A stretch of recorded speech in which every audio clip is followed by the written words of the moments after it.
So, paano nga ba tayo magkakaroon ng tunay na kalayaan sa ating pong finances? Mula first week hanggang third week, pinununa tayo ng Lord. Na-recall nyo ba yung mga tinuro nila Pastor Ronnie? Si Pastor Eden? Si Pastor John? Halos lahat mga susi doon.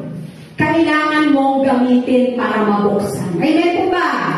Kasi kahit alam mo meron kang susi, pag hindi mo ginamit, hindi mo mabubuksan yung pagpapala. Amen.